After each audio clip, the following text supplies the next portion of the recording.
So yan guys, for today's video, i-open lang muna natin ang ating Telegram account or yung ating Telegram app.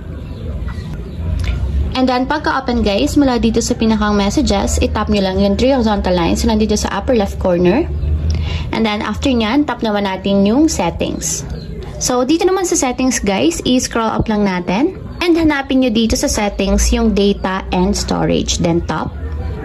And then pagka-tap guys, itap nyo naman dito yung storage usage.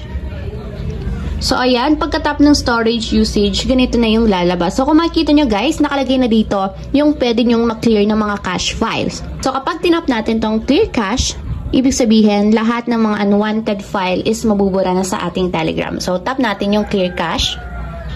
So may pop up na options, tap natin yung clear cache. And ayan guys, kung makikita nyo, storage cleared na. So nawala na or nabura na yung mga unwanted files sa ating Telegram. And mas smooth na ulit gamitin and hindi naglalag ang ating account. So ayun lang guys, ganun lang kasi